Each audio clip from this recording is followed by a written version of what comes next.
Okay, welcome everybody. We have Stacy McCreary today, and she is the MBA founder and president of the ROI Search Group. She is an executive search and consulting firm who focuses on specialized recruitment of top talent. With more than 20 years in finance, operations, and leading teams, she has a strong passion for people. Previously, Stacy had an extensive tenure as an executive director of Indiana University Health. She holds a bachelor's degree from Indiana University and received her MBA from Keller Graduate School. Stacy is active in the community with various committee, board, and leadership roles with Our Lady of Grace Catholic Church, IU Alumni Association, Health Financial Management, Commissioners, Tax Advisory Council for the Indiana Department of Revenue, and Anna's Celebration of Life Foundation. Stacy lives in Fishers with her husband, son, and their 3 dogs, and loves to travel in her spare time, as well as teach at Indiana University. So I will go ahead and turn it over to Stacy and let her introduce herself. Thank you so much. Well, I'm Stacy McCreary, and I'm really glad to be here today. This is a topic that is very near and dear to my heart. We're going to talk today about using social media for recruitment, and there are multiple strategies to using social media for recruiting. While we can do that ourselves, it's also using our team members, and there's certainly appropriate ways for doing so, and I'm going to help and provide some strategies for doing that. And so I'm really excited about the presentation today, and I'm going to be very thoughtful and keep us on time for our presentation today and take us through very meaningful. So we're going to talk a little bit about, just giving you a mindful agenda. We're going to talk about the generations, the different social platforms between those generations, different social media recruiting that you can utilize, some of the benefits, risk and appropriateness of social media. We probably have all seen some inappropriateness sometimes, and utilizing and communication for recruiting strategies, and then just developing a plan. So really the first thing that I like to just, really just talk about, and, I'm just going to share the most common, platform when, we're in a wide open audience, and I'll just kind of talk here in the webinar today is the most common platforms are going to be YouTube, Twitter, Instagram, LinkedIn, Snapchat, and Facebook. And if anyone's not familiar with any of these, those are the most common platforms. They're all a little more unique in their own right, and they target different audiences for different reasons. And but they're the most common that are going to be used. Quite frankly, somebody says, "What's your handle?" Don't worry if you don't know what that is. Trust me, when I got started, I didn't know what that was either. That's just going to be your name on that respective network. So if that's Facebook, that's going to be whatever your username is on Facebook or LinkedIn or YouTube or Twitter. And that's how people find you. And that's important. That's a way that you can tag others. And particularly if you're a business, we would highly recommend that, you do tag. It's another way that individuals can find your business, and tagging your business will enable other individuals to click on your business and find out more about your business. So we would highly recommend that. And we'll go in more depth about the different social media networks. We're not going to spend a whole lot of time about Snapchat today, but it is a social media network, not used as much in recruiting today, but it is a social media network that is worthy of mention, at least right now. So, this is just a question that I think is worthy to take back to your own teams. That's interesting to ask them. And I think you'd be surprised in the answer of how many hours that people spend on social media. What is interesting is all of our smartphones can track this. Most people, to give you a sense, spend at least 5 to 6 hours a week on social media. Certainly more. Very few people spend less than 5 hours. So I always find that interesting. But the world is really changing, and so that's where we're spending a lot of our time. So let's get down to the meat of it, really, and talk about some of the generations and some of the differences. So when we talk about the baby boomers, and the average that the baby boomers spend on social media, it's about a little bit over 4 hours. And we might be surprised at that, but baby boomers really prefer Facebook and LinkedIn. And I always hear this from, I teach in my spare time, and I love teaching. It's something that's just a hobby of mine. But I teach at the university, and they often tell me, the baby boomers are always on Facebook. But I like Facebook myself. And I'm on a lot of the different social media networks. But that is true. So you're going to find a lot of folks on Facebook. Why is that important in recruiting?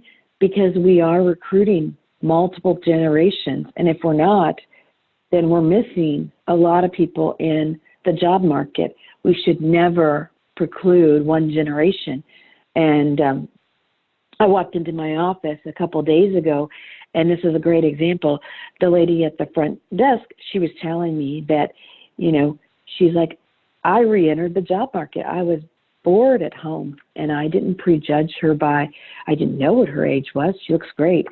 But she offered her age, and she was 72. So that was a really good example of, I think that's great. That's terrific. So, you want to make sure that you are looking at all generations, but knowing where to go to also find candidates, but also making sure that your workforce is working for you. When you think about human resources, we often think they do the brunt of all the recruitment. It doesn't necessarily have to be that way. Human resources certainly does, but you could take your own employees and they can share these posts on Facebook. They can share good news about your company on Facebook and get that word out about your company. And that's just another extension to get great news out about your organization. So that's just something to think about. The same holds true with LinkedIn. You don't necessarily always want just HR to get that information out about jobs, but there could be great news about your organization. You had some great news come out in the paper that was posted, and they can share that good news. And depending whether your workforce is one person or 30,000 people, it doesn't matter. But if you can have all your employees sharing that good news, that's another way to really get that great news out there. And so knowing your audience, where they go, is really important. So knowing baby boomers least prefer Twitter and Instagram, and they're also least likely to jump to new platforms. So that's important to know that. Your Generation X spend almost 7 hours a week on social media. They prefer YouTube, LinkedIn, and Facebook. So that's something to tell you that if you're not on YouTube, that may be an area that you may want to concentrate on. Developing YouTube, or thinking about if you're doing videos, or if you're not doing videos, maybe that's something that would be a new goal in the next year, of how to get your videos on YouTube. They least prefer Twitter, Instagram, and Snapchat. And so that's something to think about for Generation X. Millennials spend a little less, which that might be shocking to you, 6 hours.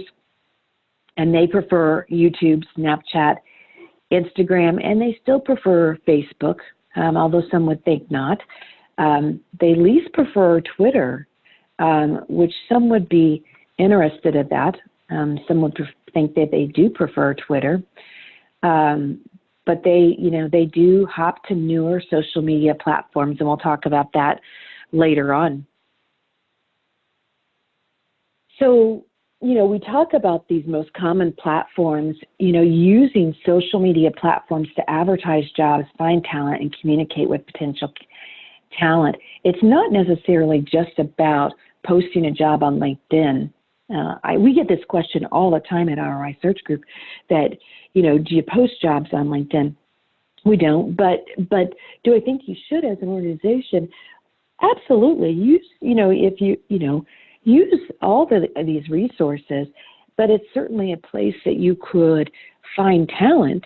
There's also other ways to find talent on Facebook and other platforms, connecting with people on Twitter, connecting with talent. Find where your talent is located. Are you necessarily going to, if you're recruiting nurses, are you necessarily going to find them on LinkedIn? They may not all be on LinkedIn, but they might be on Twitter. So find or they might be on Facebook in a group. There might be an association, in a group association. So you need to find where they're located.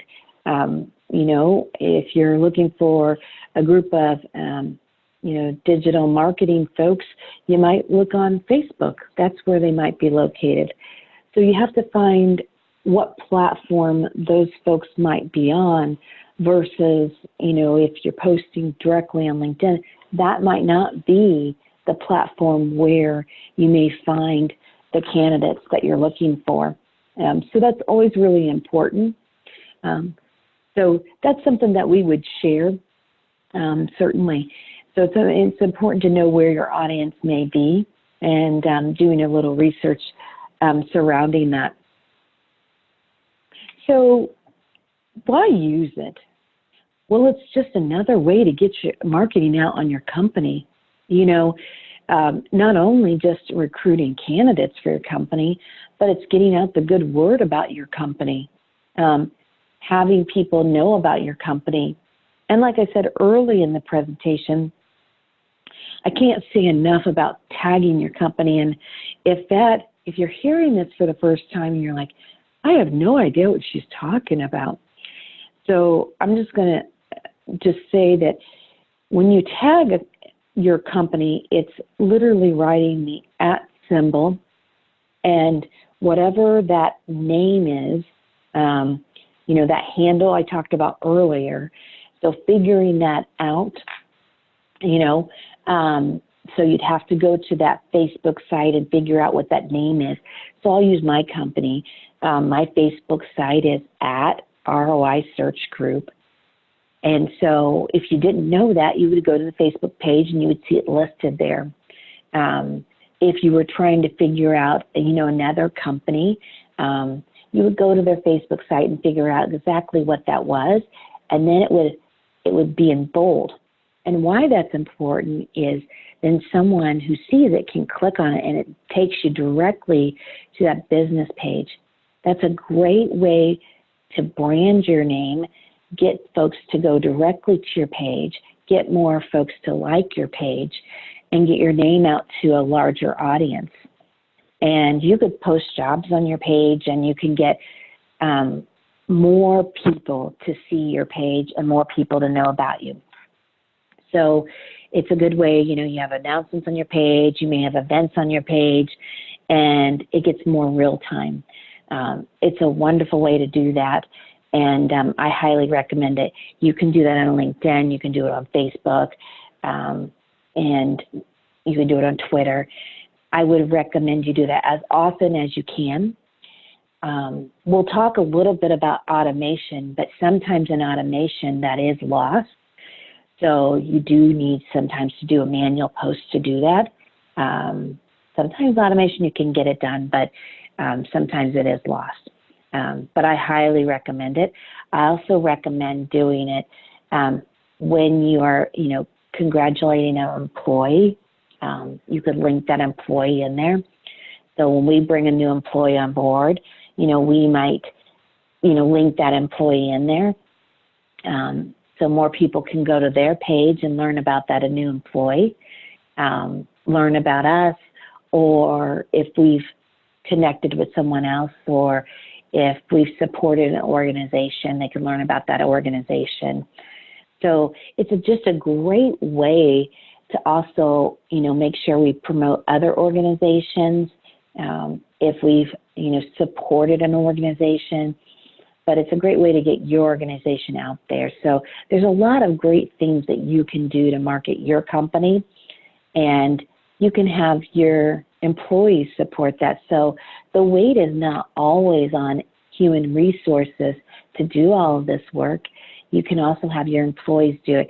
And sometimes it's as quick as you can ask your teams, could you share our post? It could be a job posting, but they can quickly share it. Human resources could write it, but they could share it. So those are good things that, you could do and have your teams do. So, again, kind of when you think about sourcing these candidates, moving on to now, kind of reaching out to these passive candidates when you are using social media, it gives you this access through social media to a larger and a more versatile pool of candidates through social media. Whether you're using Twitter or LinkedIn, and by reaching out to them, you can find out, a little bit more about an individual and see where they're at in their career. And they may not have seen your posting, but certainly they may be interested in a conversation. And so that often happens if you think about when you think about Facebook. We probably all have Facebook. And if you think about Facebook, oftentimes you miss scrolls. I know with me, a lot of times people say, I'm sure you saw that on Facebook. And I'm like, no, actually, I missed that. Oh, I didn't see that. And that happens to all of us, right? Because there's so much feeds. So many times things are feeding through, if you think about it, all day long. So unless that's all you're doing is looking at a feed consistently, you are going to miss things, especially if you have a lot of friends on Facebook. The same thing happens with LinkedIn. Unless you're actively on LinkedIn all day long, you are going to miss some things. So when you passively reach out to someone, they may have never seen your posting, and you can reach out to them. And when you do, sometimes they'll be open for a conversation. So that's a great way through social media to really reach out to a great candidate. So continuing on to social media, why we're using it? Well, it expands our pool of folks. While technology is a wonderful thing, when we think about, we have all these different tools of folks being able to apply to jobs. And I think about how things have changed over my 25 years, from the paper process of folks applying for jobs, the printing of resumes, the walking in and handing resumes, right? And it's wonderful now. People can go online. But sometimes people are reluctant to even do that, go online, and now they have to fill out this long application. And then there's times that they do that, and through the process, they're excluded, right, because they didn't check the box right. They didn't check that they were a CPA and they are a CPA, or they didn't check that they have a master's and they do, or they didn't check something and now they're not included as a candidate for your search. Or maybe you have a more generic job description and that's not necessarily your choice, maybe, right, as a hiring manager. Maybe you wish you had a more detailed job description, but, as an organization, in a large organization, you can't have a unique job description for everyone. And so it eliminates some candidates from the pool.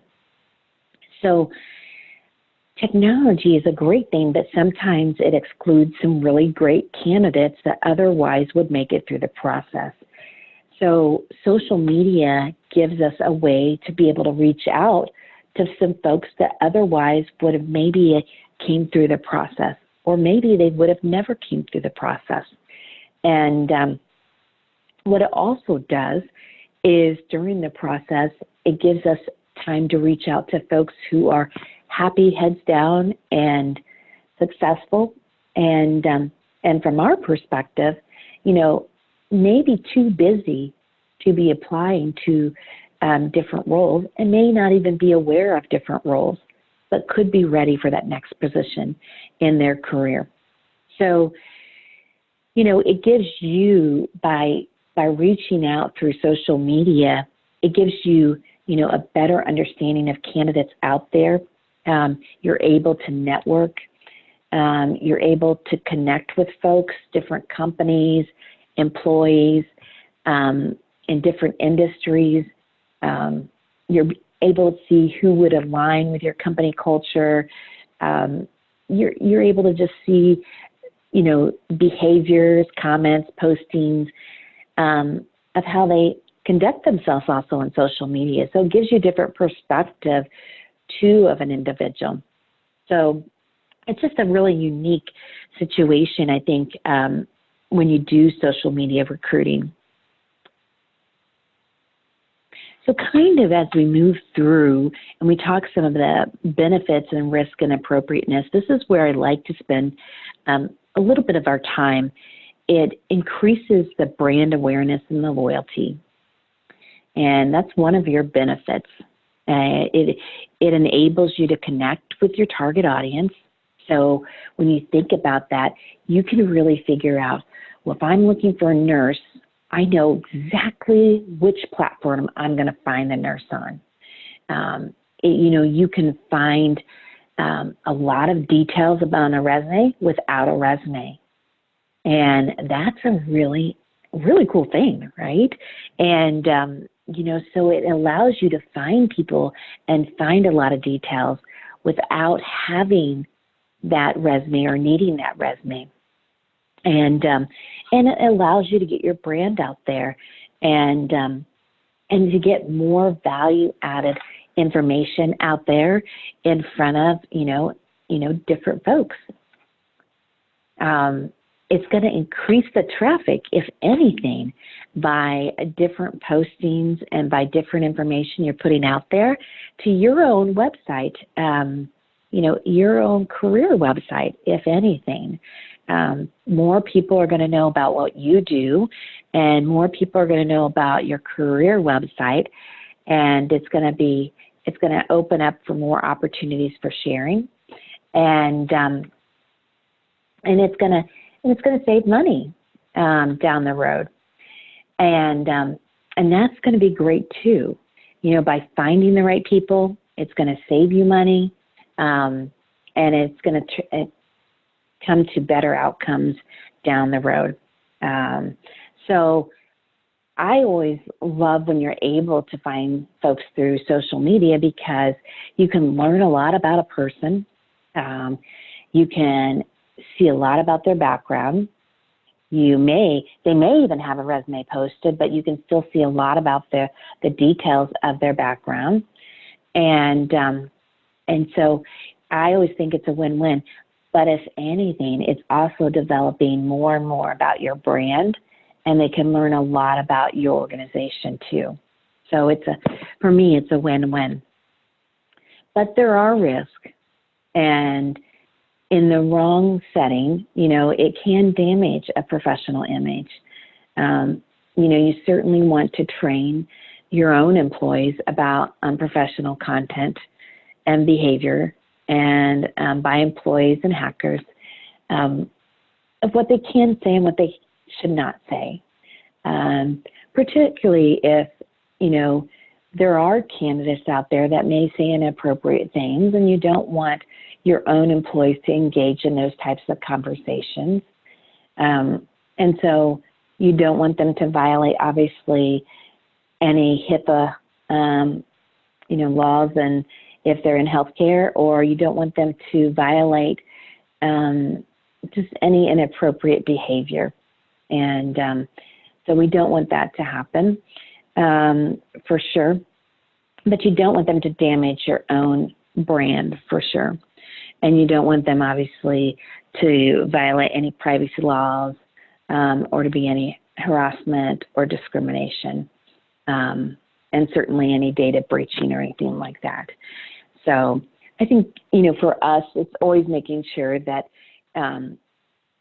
while we've never had an issue at our company, for sure, we do see that often, unfortunately, there are people out there that do post inappropriate things on social media, and educating your own workforce about not posting inappropriate things. And, that's important. So appropriateness, the do's kind of and the don'ts. Knowing your customers, following the 80-20 rule. Be active, but not too active.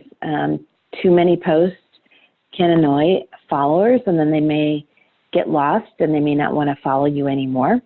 So they may unfollow you, and that's not your goal either. So you definitely don't want people to unfollow you. You want to have personality. I can think of some really funny folks that I follow, and you want to stand out among your competition. You don't always want to do a job posting, because if that's all you do, people may not want to follow you. So, I think mixing up a job posting with some value added about, your own company. It could be a leadership article, those types of things. I think those are all appropriate, particularly on LinkedIn. I still think it's appropriate on your own Facebook, just a compelling reason why you want to share it. You're excited, those types of things. You love what you do. People love to hear that. Why do you love what you do? Maintaining one voice, clear and consistent across all channels. Sharing on Twitter, we see that all the time, how people really love what they do. They love their company, and I think that's a great thing to do. If it's not a positive message, then, you shouldn't post it. That's kind of our general rule. Just keep it to yourself. And, if you've had a bad day, then kind of keep that at home and keep that off social media. There's so much to be said about word of mouth advertising. I can't say that enough.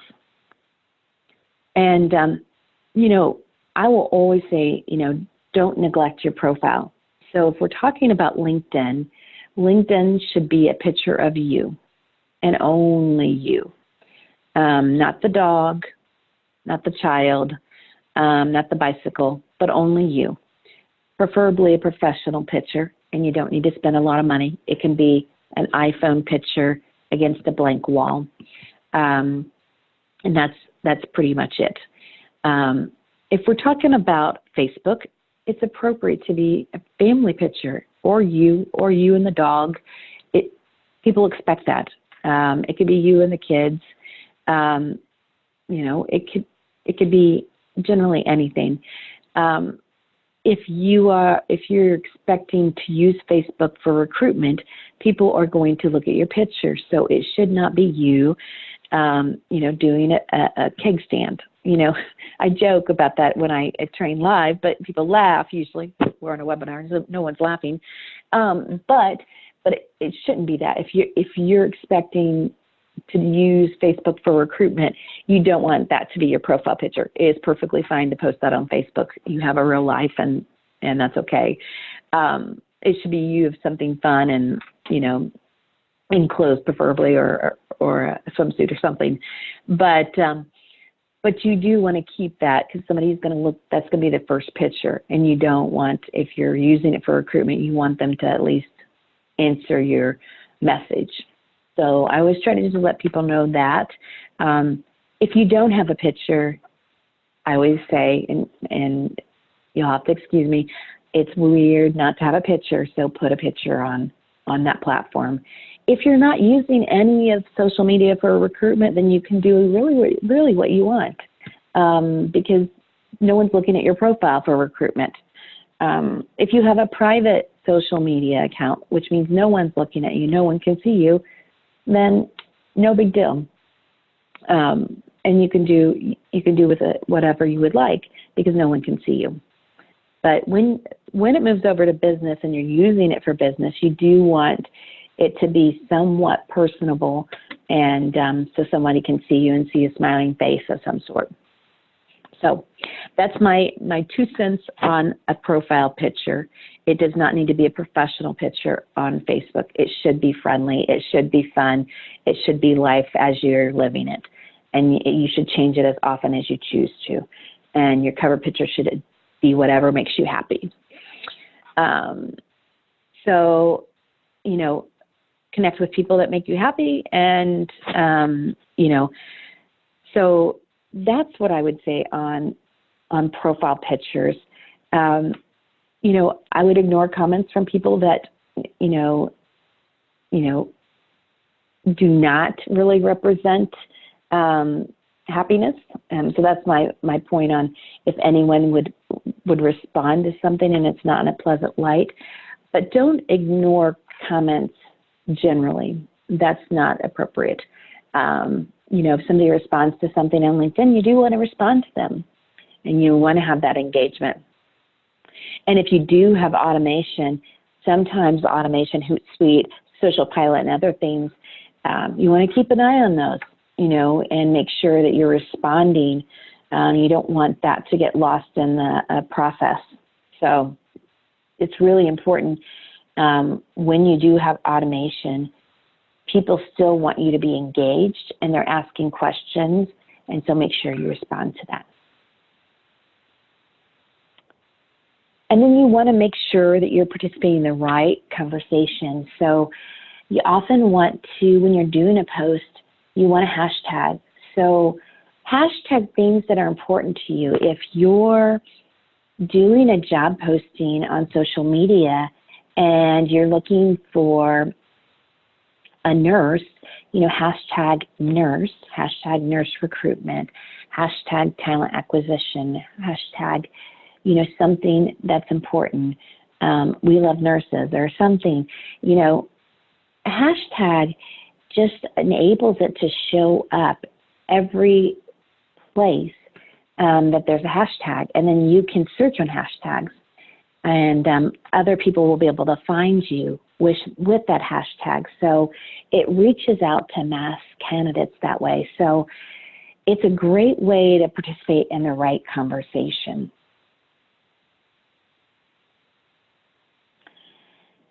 And, communication for recruiting goes really beyond posting open roles. It promotes your company culture. It shares content about your company. I love it because, you can post about your open roles, but it's so much more. People are learning about your company. They're getting updates about your company. They're getting related news, and they're thinking about your company.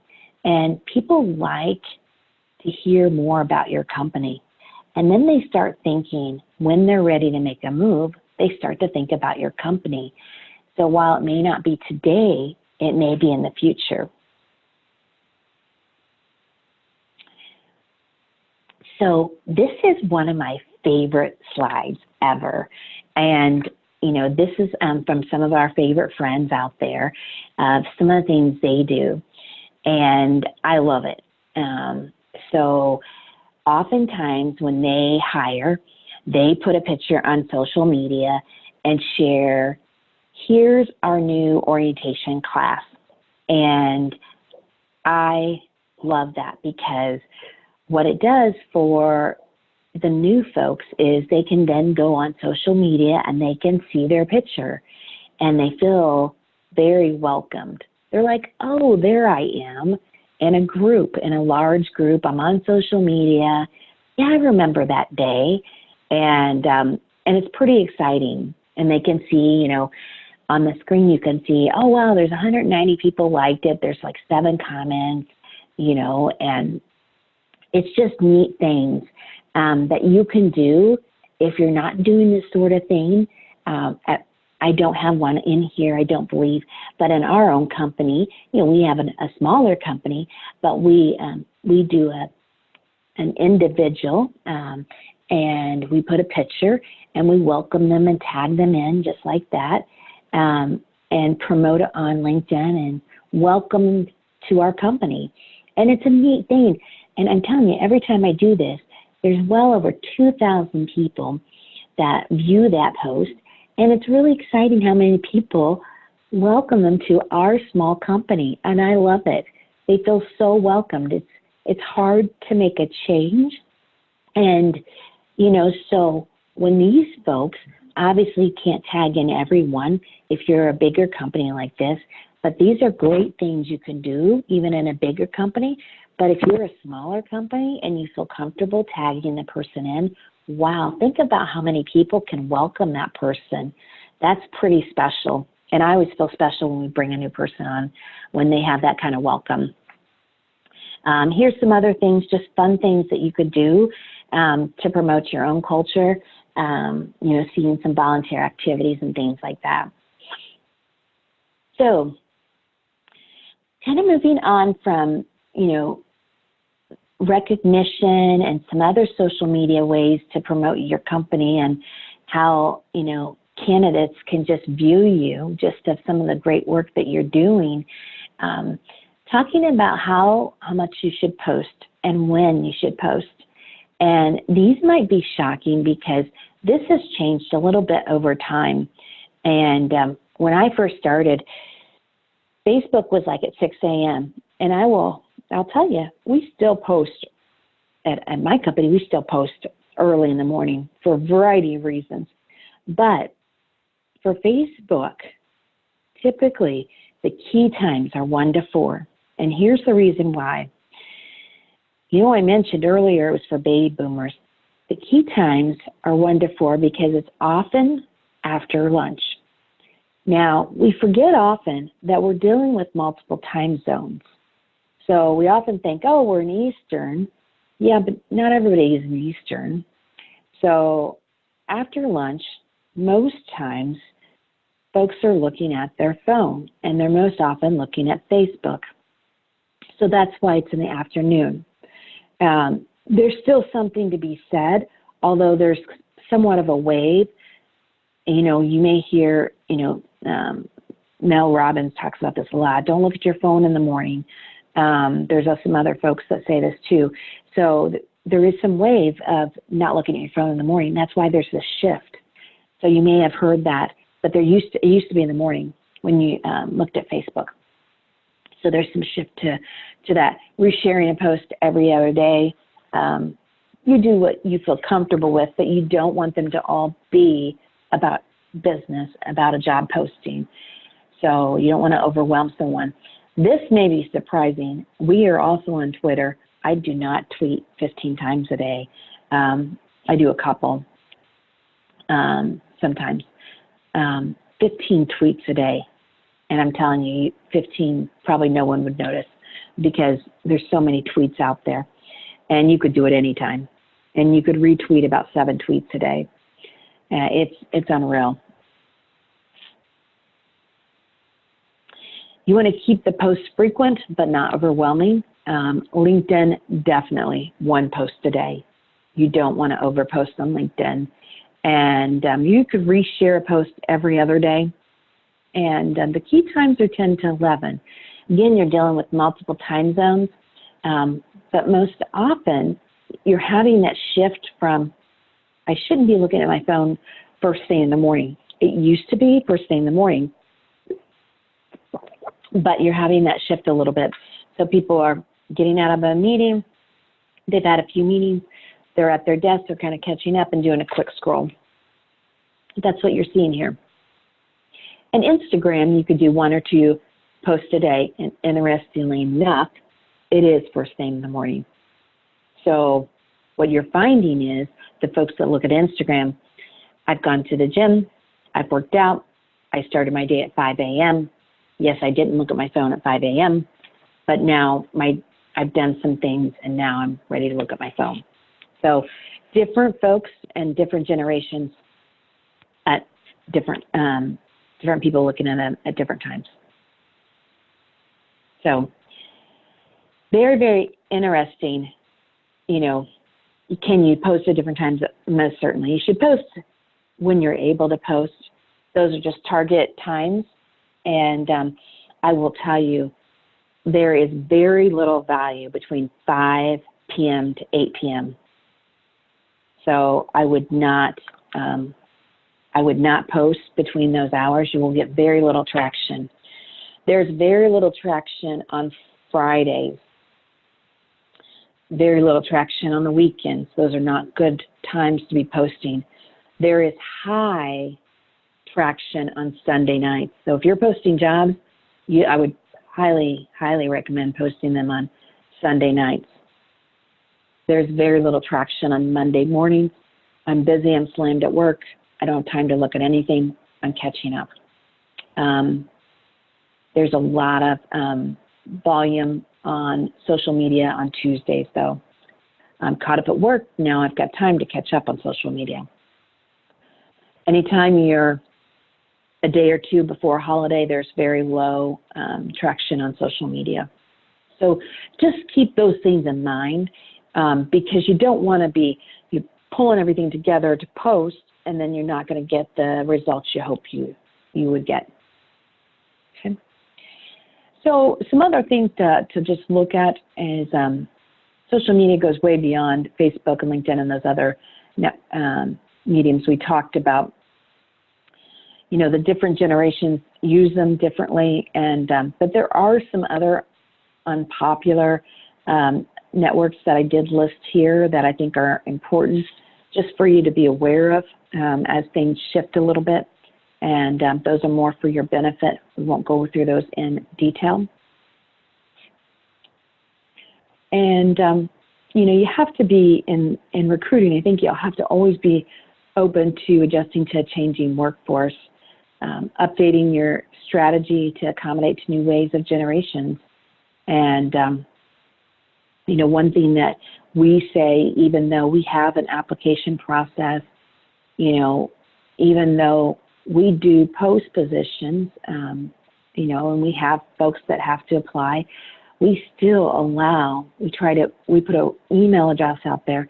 So if someone is on their phone and just wants to send us an email and wants to make it so easy, we allow them to do that because most everyone has, you know, a resume on their phone, or they can get easy access to it, and it makes it so much easier. And that's our goal, is to get the candidate, make it easy for the candidate. So just always keep those things open and, you know, thinking about the strategies to, you know, help your candidates. Auto-filling applications and submitting the resumes through a variety of social channels. And newer generations are attracted to more ways and more tech-savvy companies. And, you know, really our final part of this today is to just talk about determining your goals. You know, your goals should really align with your business. You know, just developing this plan of, you know, how are you, you know, having these SMART goals, you know, in your recruiting strategies, and, you know, how you're going to just increase your brand awareness, generate more leads, and what is going to be your recruiting strategy, you know, tapping into the right platforms. What's going to be your right platform? And, you know, as we would say, you know, really just whiteboarding this out for your organization. Your organization is going to be different from the next organization. Where would you find the ideal candidates? Where do you want to spend your time? Is that on LinkedIn? And, you know, what we will always say to our clients is, you know, look at where you're paying service fees. Are you getting value for those service fees? There's different platforms and different levels of service fees. Are they giving you a good return on investment? And so think about that.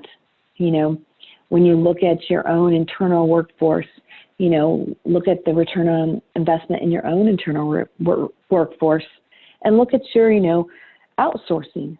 What's your return on investment on that? What's your turnover cost? And so look at the whole platform and, what are your recruiting strategies? And then look at the different approaches, through Twitter, and there's other places, when you think about it. There's Facebook career pages, different job groups, and studying whether would it make sense, to post jobs on LinkedIn, or would it make sense to use Indeed, studying, reversed Indeed lookups. Those can be very beneficial, but there's a cost to that. Or do you post jobs on Indeed only? There's a cost to that too. Or do you post on Facebook? Or do you become members of different associations and network with those associations? Do you spend time networking in conferences and getting to know those folks? Do you, again, outsource and on those most critical positions?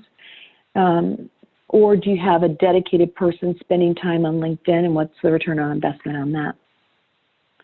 And, just determining your company culture is key to attracting talent. I can't say that enough. People want to know what's important to you and your company, and that's going to really attract more talent to you. People want to understand, why people work for your organization, and that's really, really critical. Highlighting the most valuable parts of your company. I can say that for our company, people, really get excited about, coming to work for us, and it's exciting. That's what really, gets me excited every single day, is when I hear those good stories, or if somebody shares something from my company that makes, that's really close to my heart. So it makes me really excited.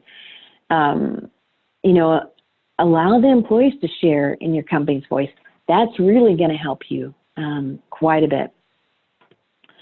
And then, like I mentioned a little bit earlier, there are LinkedIn and Facebook groups, and being active as you would like to be. I can't mention enough. There's advanced searches on LinkedIn, and there are Twitter searches too. And then I'll skip down to, when I mentioned millennials earlier, they do like YouTube videos. There's Facebook Live. There's podcasts. And you could develop your own videos. Not everyone feels comfortable doing that. But as a result of doing that, you can target a whole audience by doing that. And but making sure those videos are posted and engage that audience. And that's another way to really attract candidates. Making sure that candidates are aware of all parts of your organization and involving all employees. That involves more users, more social media power. It gets your message out, and encourages more postings. But I'll say what it really does is, in the end, it encourages more communication. It provides more communication across all employees, more awareness of what your recruitment strategies are, and more awareness of open positions. We never know, even internally, then someone may say, oh, actually, I have interest in that role. And they may or may not be qualified, but at least that gives you an opportunity to have a conversation and to put a strategy in place of what their long-term plan is. And so it just opens up a whole lot of different things. And it's exciting. It's exciting because it gets your own employees involved and talking about the company, getting excited about it, posting articles about your company, and participating. So, what I always say, I love when employees post about the company. You certainly see a lot of executive posts about companies, but have your own employees. That's pretty special, I say, for sure. It gets me pretty excited. And if, I always, I love this quote: if you're not regularly experimenting with your social media efforts, you're not maximizing your social. Because I believe that, I think this is a great quote, because it is an experiment. I think that, change is constant, and you have to be open to doing new things every single time. And if we do the same things we did last year, they're not necessarily going to work this year. And generations are going to change, and what we did 3 years ago are going to be different, and workforce is going to be different, and things that are important to us are going to be different. And we need to make sure that we're engaging all of our generations and making sure that not only are we studying those generations and understanding what's important to them, so we're engaging all of those generations through social media and understand what's most important to them, but also making sure that we're engaging our workforce and maximizing our social media presence. Because in the end, when we say what's important to them and to us, it's all about being able to engage all of our audiences out there and being able to recruit more individuals who meet our culture, who understand all of our brand, who understand more about us. And if we engage everyone in our organization, we'll be able to do that. And you never know who's going to be interested in that next role. And if you use everyone in your organization, you'll be able to do that. And it's just social media gives you the power to do that. It's just another tool, and it's a very powerful tool. So I want to thank you for attending today, and I appreciate you being here for this presentation. If you have any questions on today's presentation, you can contact me. My email address is here, or my telephone's here, or you can reach us at our website. And we enjoyed certainly presenting on social media. It's a powerful tool, and it can give you just so much help on the recruitment side for your organization. So I hope you just have enjoyed this presentation, and look forward to being able to go out there and recruit and use it as a tool. And here's our social media platform. I encourage you to do the same. And as I mentioned before, these are the handles and types of things that you'll want to do so you can go out there and do more of it. So thank you again for having me today. I really enjoyed speaking to you all.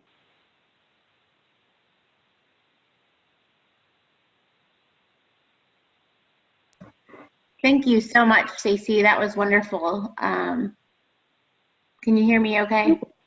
I can. You're welcome very much. I was glad to do it. Okay. Well, so I will go ahead and send you the recording just for and then usually put it privately. You can find it on our website. So excellent. Excellent. Will you send this via email? Is that what you want to send it to me? I'll just give you an email. Yep. So okay, well, it doesn't sound like there's any questions. I think we had one hop on the line, but I think she hopped off just recently. So Devin, do you have any other questions? I don't think so. I only had one question. You mentioned Facebook Live videos. I was wondering if the times for those are the same as the posting. Like, when would you suggest doing those? So Facebook Live is a little different. I would say it doesn't necessarily go on the same time. I wouldn't do them from 5 p.m. to 8 p.m. I would use those as off hours. But I would say I would target, Lunch times are really good for Facebook Live. Mornings are really good for Facebook Live. People can catch Facebook Live later. Facebook Live is really good, though, because it notifies your entire network. That's the benefit of Facebook Live versus doing a video. So when you do a video, you record it, and then you publish it, and it sits there. Facebook Live sends a message to your entire network and notifies them, you know, Stacy's going live right now, and you can hop on. And if I don't hop on, then at that moment, like say Rachel Hollis is going live during my webinar, obviously I missed it. I can go back, at least if I see I missed it, I go back and I can watch it at a later time. So Facebook Lives, I say that, you know, generally you could do it anytime, but I generally try to alleviate that dinner time because people get so many